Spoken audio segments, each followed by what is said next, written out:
kabar sahabat inti film? Semoga baik-baik saja. Jangan lupa subscribe, like, and comment, serta bunyikan lonceng. Saya doakan semoga Anda diberi kelancaran rezeki yang melimpah ruah dan berkah. Amin. Oke, tidak panjang lebar lagi, mari kita simak alur cerita film berikut ini. Selamat menonton. Di awal film, kita dikenalkan dengan para tentara Amerika yang bernama Romeza, Skuza, Gelagos, Younger, dan Danny. Mereka semua akan ditugaskan di pangkalan Kamdes yang berada di Afghanistan Utara, sebuah lokasi yang sangat mematikan dari serangan Taliban. Setibanya di pangkalan, mereka disambut oleh komandan pasukan yang bernama Kapten Keating. Welcome to the dark side of the moon, gentlemen. Mereka pun diantar ke barak untuk istirahat, karena esok harinya mereka akan melakukan tugas pertama. Para tentara senior juga menyambut mereka dengan hangat. Esok paginya, para tentara mulai melakukan tugasnya. Namun saat di luar, mereka sangat terkejut setelah mengetahui lokasi pangkalan ini berada di tengah lembah yang sangat ekstrim. On the backside. Para tentara yang berjaga harus selalu waspada dari serangan Taliban. Saat mereka sedang ngobrol santai, ada seekor anjing akan dibunuh oleh Kapten Zaid. Kapten Zaid ini adalah tentara nasional Afghanistan yang pro kepada Amerika Serikat untuk melawan pasukan Taliban. Skuza yang melihat itu buru-buru mencegahnya karena kehadiran seekor anjing bisa mencairkan suasana. Saat mereka berdebat, tiba-tiba mereka diserang oleh pasukan Taliban.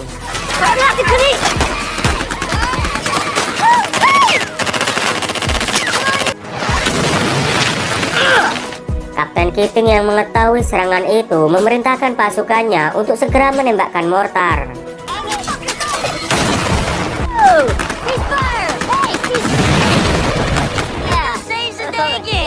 Untuk sementara waktu pasukan Amerika bisa menghalau serangan Taliban. Tapi seorang tentara yang bernama Jacob tertembak di wajahnya. Dia pun segera ditangani oleh Kapten Cordova yang juga sebagai dokter. Setelah serangan itu membuat Romeza menyadari kalau misi di pangkalan ini memang sangat berbahaya. Karena terus merasa terancam, Kapten Keating mengajak pasukannya supaya bersikap lebih baik lagi kepada warga lokal.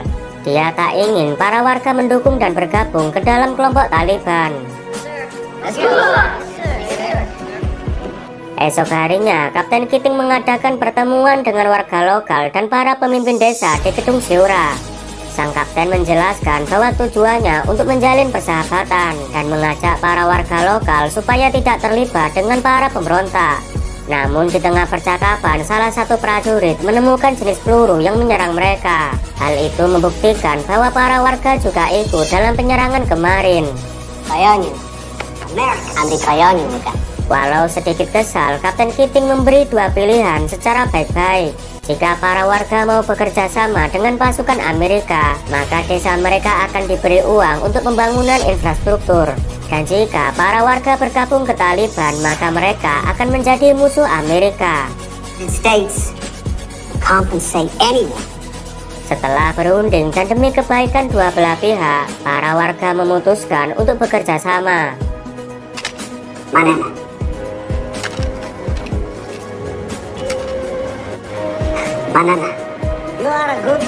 Melihat keramahan sang kapten, pimpinan desa memberi kehormatan kepada Kapten Keating dengan menjulukinya Ahmad atau orang yang terpuji. Esok hari, mereka mendapat tugas dari atasan untuk memindahkan truk ke pangkalan lain. Kapten Keating akhirnya mengajukan diri untuk mengendarai truk tersebut karena jalur yang akan mereka lewati begitu sempit dan terjal. Dengan dikawal oleh Romeza, Carter, dan prajurit lainnya, mereka pun berangkat.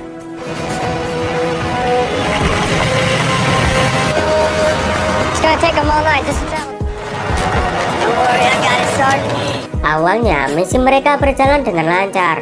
Namun tiba-tiba, truk mereka tergelincir dan jatuh ke dalam jurang.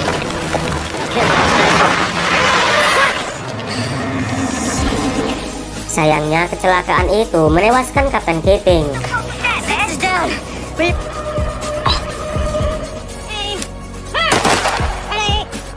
Setelah kematian sang kapten, pimpinan pangkalan digantikan oleh Kapten Yeleskas.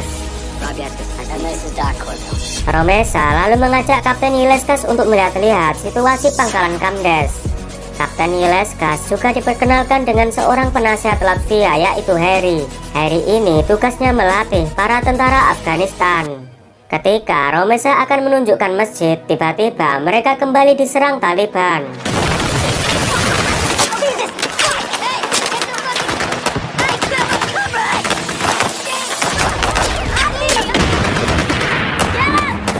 Beruntungnya, serangan itu bisa diatasi dan semua tentara berhasil selamat. Setelah serangan itu, beberapa prajurit melakukan patroli di area bukit. Dari atas bukit, Romesa bisa menganalisa bagaimana pasukan Taliban melakukan serangan dan bisa saja menghancurkan pangkalan.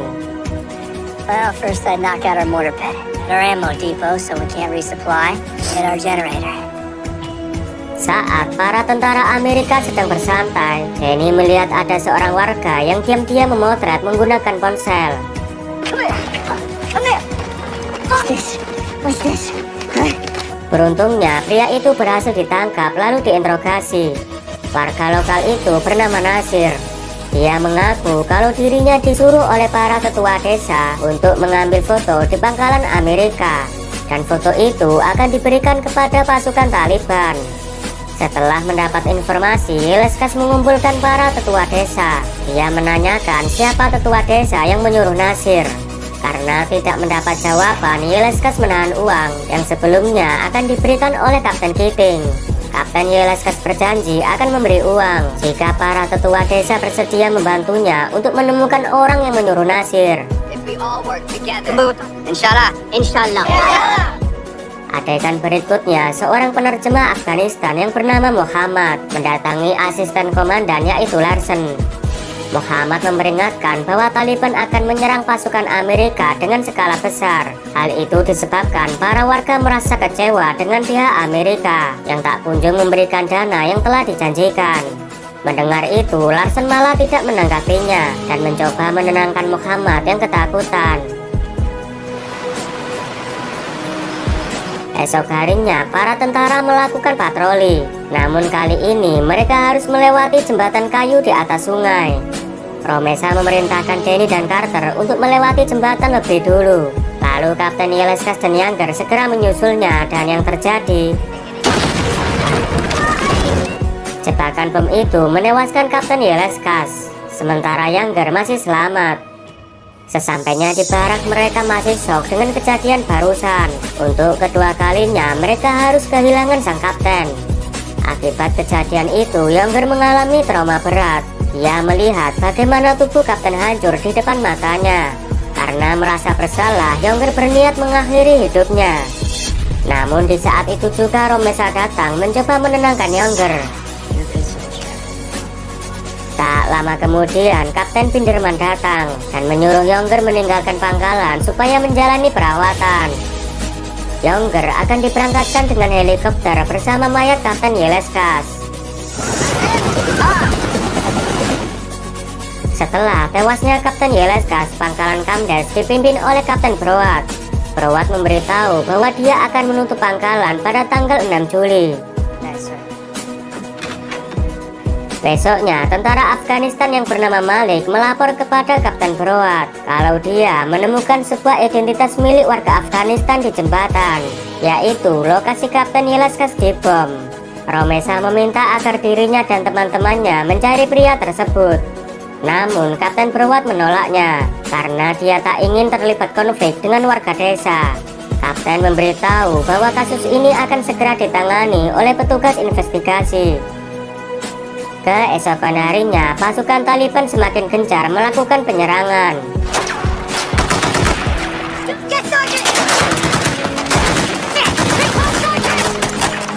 Dalam keadaan terdesak, Romesa meminta perintah komando dari Kapten Broward untuk menembakkan mortir ke arah yang telah ditargetkan. Tapi Kapten Broward tidak mau ambil keputusan tanpa ada kepastian yang jelas. Dia menyuruh Romesa untuk memastikan apakah serangan itu berasal dari Taliban. Setelah mengkonfirmasi, Kapten Broward mengizinkan untuk menembakkan mortar. What Akibat kejadian itu, Romesa berdebat dengan Kapten Broad yang lebih mematuhi peraturan. Kapten Broad menyarankan agar Romesa bisa mengendalikan emosinya dan tidak sembarangan melakukan kontak senjata. Lalu Broad mengatakan jika Presiden Afghanistan meminta pangkalan ini ditutup sesudah pemilu Afghanistan selesai.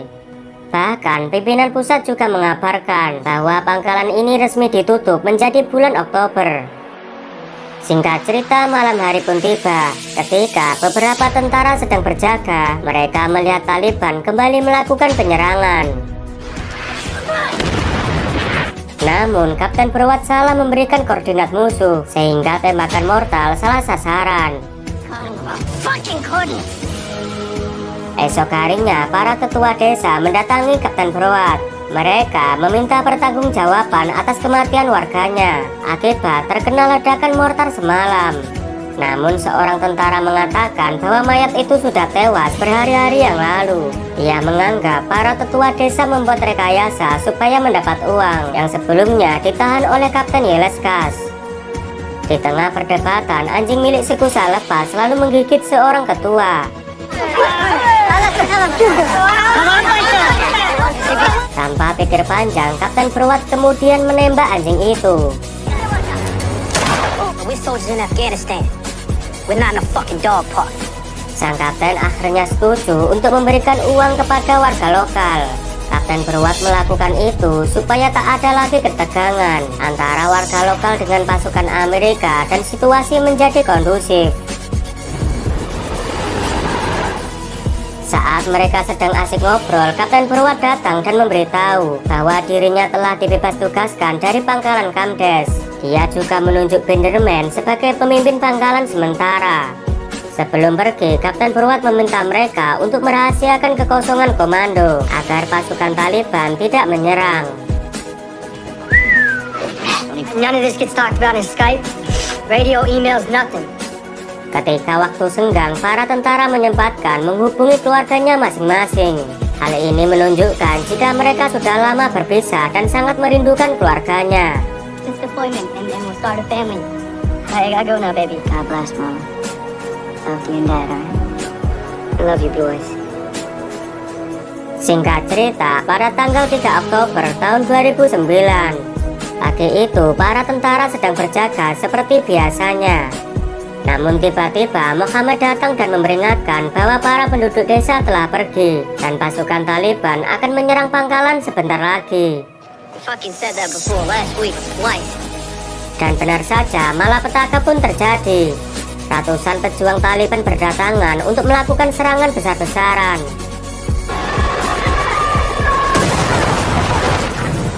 Beberapa tentara yang tidak berjaga pun bergegas menyiapkan diri untuk menghadapi pertempuran. Sementara Binderman segera menuju ruangan komunikasi dan memerintahkan pasukan untuk menembakkan mortar. Namun sayangnya, Thompson yang berada di pos mortar tewas tertembak.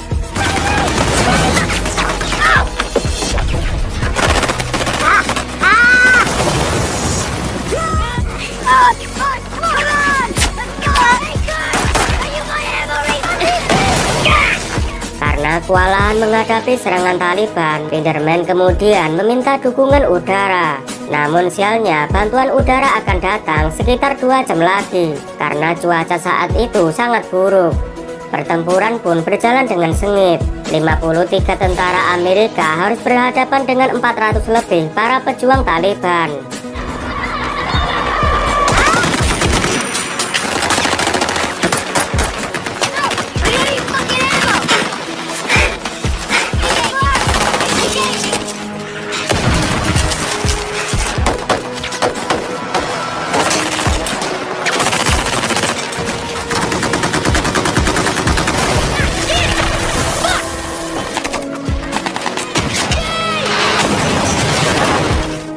Akibat serangan Taliban yang begitu masif, satu persatu tentara Amerika terluka parah, bahkan ada yang tewas.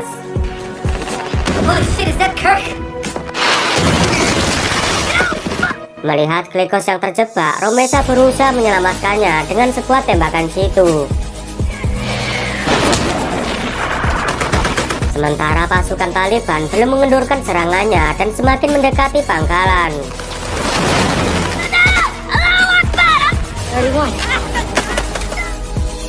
lama kemudian, Kapten Fortis memberitahu Binderman kalau bantuan akan datang sebentar lagi. Dia memerintahkan Binderman dan pasukannya untuk terus bertahan sampai pasukan tangkap datang. Karena diserang dari berbagai arah, Romesa meminta beberapa tentara untuk mengamankan pintu gerbang. Hal itu dilakukan supaya pasukan Taliban tidak menguasai pangkalan. Alright, if we're gonna do this, we gotta call a nest switch. Right, agree. Sesampainya di gerbang depan, Romesa harus menghadapi ratusan Taliban yang mulai mendekat. Watch, ammo.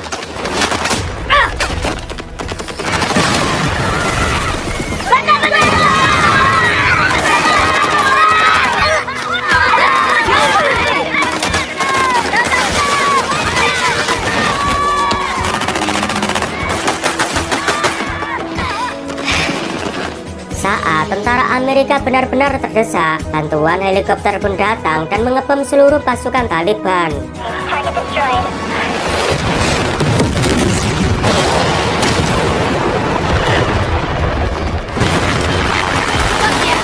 Di samping itu, Carter berusaha membantu teman-temannya yang terjebak. Kemudian mereka meminta bantuan udara agar bisa membawa Max yang sudah terluka parah. Carter, good luck, man. Dan akhirnya Max berhasil dievakuasi dan dibawa ke pos darurat untuk mendapat perawatan. There's no birds getting in his after. Pada pukul 6 sore, pasukan cepat tanggap yang dipimpin oleh Kapten Fortis sudah tiba di sana. Akhirnya perang pun berakhir dan pasukan Taliban berhasil dipukul mundur. You did a hell of a job here. Setelah tragedi tersebut, pangkalan ini pun resmi ditutup, tepatnya bulan Oktober tahun 2009. Seluruh tentara di pangkalan ini mendapat penghargaan tertinggi atas perjuangan dan keberanian mereka melawan pasukan Taliban.